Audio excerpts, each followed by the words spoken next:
बिस्मिल्लाहिर्रहमानिर्रहीम, अस्सलामु अलैकुम वरहमतुल्लाहि वबरकातुहू। चलिए भाई, मिसाली सास के सुनहरे उसूल, इस पर हम गुफ्तगू करने जा रहे हैं। जैसा कि हमने गुज़िश्ता वीडियो में कहा था कि अगले एपिसोड में हम मिसाली सास के लिए जो सुनहरे उसूल अहले इल्म ने और दानिशवरान ने लिखे हैं, उस पर हम डिस्कस कर रहे हैं। सबसे पहली चीज़ जो मिसाली सास के अंदर होनी चाहिए वो है कि शादी के बाद वो अपने बच्चे को आज़ादी दे। Cut the apron strings of your son. देखिए क्या होता है कि शादी से पहले वो जब कंवारा था तो उसके पास पूरा वक्त था कि वो आपके पास बैठता, आपसे बातें करता। शादी के बाद भी करना चाहिए, लेकिन अब उसका वक्त थोड़ा सा बढ़ गया है। तो शादी के बाद उसको बीवी को टाइम देना है, बच्चे अगर हो जाएं तो बच्चों को टाइम देना है। तो मैं माँओं से कहूँगा, यानी कि जो सासों के रूप में हैं, कि भाई आप फ़िक्र ना करें, खालाओं, अम्माओं, मेरी माँओं, कि बच्चा आप ही का रहने वाला है। देखिए, बहू का रिश्ता तो बहरहाल मुनक़ते हो सकता है, अल्लाह ना करे, लेकिन माँ का रिश्ता कभी नहीं टूट सकता। माँ माँ रहेगी, बेटा बेटा रहेगा। चुनांचे ये एक जो फ़ियर और ख़ौफ पैदा हो जाता है ना कि भाई अब बेटा शायद मेरा ना रहे, ये दिल से निकाल लीजिए प्लीज़। बेटा हमेशा आप ही का रहेगा। बाज़ दफ़ा इसी कॉम्प्लेक्स की वजह से हम इस तरह से बिहेव करना शुरू कर देते हैं कि बहू को वो गिरा गुज़रता है और फिर घर में कॉम्प्लिकेशंस पैदा होना शुरू हो जाते हैं। तो अपने बच्चे को ज़रा आज़ादी दीजिए ताकि वो बीवी के साथ सेट हो जाए, एडजस्ट करना शुरू कर दे और उसकी अपनी ज़िंदगी को वो हसीन बनाने की एक अच्छी जो उसको टाइम मिलना चाहिए, गुंजाइश मिलना चाहिए बहरहाल। फिर दूसरी चीज़ लिखी है मिसाली सास के लिए, तवक्कुआत कम कर दें। Reduce your expectation from your son. कि शादी से पहले बेटा हर वक्त अवेलेबल था, बैठ सकता था, जब आपने बुलाया वो आ सकता था, आज भी उसको आना चाहिए। लेकिन यह है कि अब शादी के बाद हो सकता है कि वो बीवी की भी कुछ बातें सुन रहा हो, उसके साथ मसरूफ़ हो वगैरह वगैरह। तो इतना आसान नहीं होगा कि अब आप उसको जब चाहें बुला लें। तो ऐसी सूरत हाल में आपको ज़रा सा उससे उम्मीदें कम कर लेनी चाहिए, ये आप ही के लिए बेहतर होगा। नंबर 3, बहू को घर में खुश आमदीद करें। Welcome your daughter in law in your family. कि उसको हमेशा प्यार दें, बच्ची को मोहब्बत से पुकारें, उसको अपने फैमिली की स्टोरीज शेयर करें, उसको अपने फैमिली की बातें शेयर करें। उसको लगे कि अपनापन, यानी मैं किसी अनजान जगह नहीं आई हूँ, मैं अपने घर में आई हूँ, यहाँ पर मेरे अपने माँ बाप हैं। मैं अपने भले ही उन माँ बाप को छोड़कर आई हूँ जहाँ मैंने जन्म लिया है, पैदा हुई हूँ, लेकिन यहाँ पर भी अब मुझे अल्लाह ने माँ बाप दे दिए। Encourage your son to consult his wife.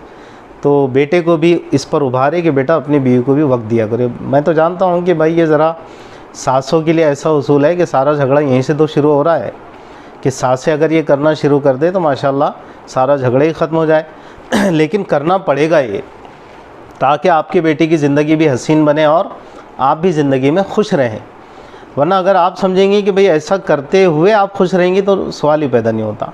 तो इसलिए थोड़ा सा अपनी बहू को वेलकम करें, उसको इनकरेज करें, बल्कि अपने बेटे से कहे कि बेटा ज़रा अपनी बीवी के साथ भी बैठा करो। वैसे आज का दौर तो वो चल रहा है कि ज़्यादा बोलने की ज़रूरत नहीं पड़ती है, बेटे खुद ही बीवी के साथ ही ज़्यादा बैठ रहे। एक बात तो ये है, इसमें कोई शुबा नहीं। बल्कि माँ को बाज़ दफ़ा नौज़बिल्ला भूल रहे हैं। तो ठीक है कि मर्दों के लिए क्या होना चाहिए वो इंशाल्लाह हम उस पर आगे बात करेंगे कभी किसी मौके से।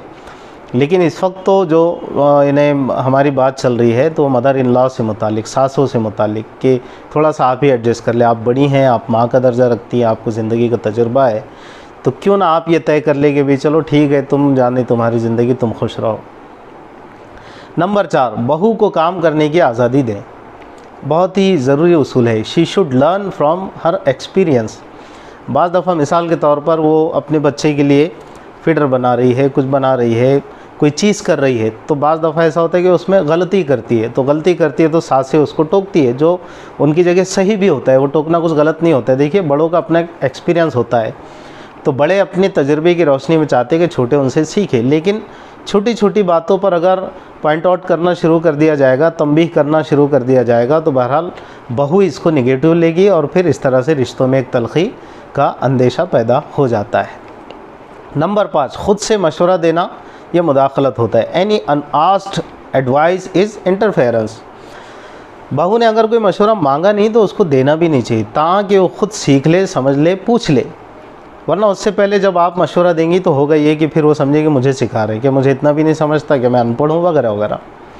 तो ख़ुद से कभी कोई मशवरा ना दे, और देना भी अगर पड़ता हो तो मौका महल का पूरा पूरा लिहाज करे। नंबर 6, सास और बहू के दरमियान कोई मुश्तरका मशगला होना चाहिए। सास और बहू के ताल्लुक़ के लिए ये चीज़ बहुत ही यानी बुनियादी हैसियत रखती है कि दोनों में कोई कॉमन हॉबी हो। मिसाल के तौर पर घर के अंदर दर्स कुरान हो, हफ्तावारी तालीम हो, कोई दीनी सरगर्मी हो, या कोई दुनियावी कोई भी कंस्ट्रक्टिव सरगर्मी हो जिसमें कॉमन एक्टिविटी के साथ पार्टिसिपेट करे, तो ये चीज़ भी इनके रिश्ते को हसीन बनाने के लिए एक बेहतरीन फैक्टर है। नंबर 7, जब फ़ोन पर बात करें सास, तो वो अपनी बहू से भी ज़रूर बात करें। यानी अगर ये दोनों कहीं बाहर रहते हो तो और सास फ़ोन कर रही हो तो सास को चाहिए कि वो उस वक्त सिर्फ बेटे से बात करके फ़ोन ना रख दे, बल्कि बहू से भी बात करे, उससे भी खैरियत पूछे, उसका हाल चाल पूछे, बल्कि ये करे कि भाई अपने बेटे के सामने वो बहू की तारीफ़ करे कि भाई माशाल्लाह अच्छा कैसी है बेटा वो तुम्हारी बीवी, यानी उसका नाम जो भी रहेगा तो उसका नाम लेकर उससे कहे कि भाई माशाल्लाह मुझे उसकी बहुत याद आ रही, ज़रा उसको फ़ोन दो ना। ये कहने के बाद जब आप फ़ोन देंगी ना तो बड़ा अच्छा इंप्रेशन पड़ेगा बहू पर, इसलिए कि बहू इसको सुन चुकी होगी। अक्सर ये भी एक चीज़ है कि जब हस्बैंड से बात चलती है तो बहू भी कान लगा के कि मैं भी सुनना चाहती हूँ ना अम्मी क्या बोल रहे हैं, तो क्यों ना इस मौके को कैश किया जाए और अम्मी जान फ़ौरन कुछ ना कुछ तारीफ़ी कलिमात बहू के सिलसिले में ज़रूर कह दे, ताकि उसके दिल में फिर सास की मोहब्बत आ जाए। देखिए जब मोहब्बतें आएगी ना तभी हो पाएगा ये कोई ऐसी चीज़ नहीं कि इसका कानून सब जहन में रखे और कानूनी एतबार से चले, नहीं, मोहब्बत पैदा करना पड़ेगी, और मोहब्बत के जो बहाने हैं ना वो ढूंढना पड़ेंगे। तो जब मोहब्बत के बहाने हम ढूंढेंगे तो मोहब्बत पैदा भी हो जाएगी, जब मोहब्बत पैदा होगी तो मसाइल ख़त्म हो जाएंगे। आज की आखिरी बात, यानी कुछ उसूल बचे हुए हैं, 15 उसूल है, जिसमें से हम 8 उसूल ले रहे हैं, तो 7 उसूल हो गए हैं। 8वां उसूल कि बहू की मेहनत की तारीफ़ करें। यानी बहू अगर कोई चीज़ बनाती हो, पकाती हो, करती हो, घर का अच्छा काम कर लेती हो, कोई चीज़ को डिज़ाइन करती हो, तो उसको अप्रिशिएट करे, उसकी हौसला अफजाई करे, और उसके बाद उसको खूब उसकी तारीफ़ वगैरह करे। हो सके तो कुछ गिफ्ट दे सकते हो इनकरेजमेंट के तौर पर, तो वो दे दे उसको इनाम के तौर पर जो कुछ, लेकिन यह है कि उसको डिस्करेज ना करें, उसको अप्रिशिएट करे ताकि उसकी हौसला अफजाई हो। वरना सासें ये करती है कि थोड़ी थोड़ी बातों पर ताने देती है कि हाँ बने तूने, लेकिन कोई इतना ख़ास नहीं लगा मुझे वगैरह वगैरह, तो बड़ी ख़तरनाक चीज़ होती है। चुनांचे ये 15 उसूल में से 8 उसूल आज हमने आपके सामने रखे हैं। इंशाअल्लाह ताला बकिया उसूल आइंदा की वीडियो में बयान किए जाएंगे। अस्सलामु अलैकुम व रहमतुल्लाहि व बरकातुहू।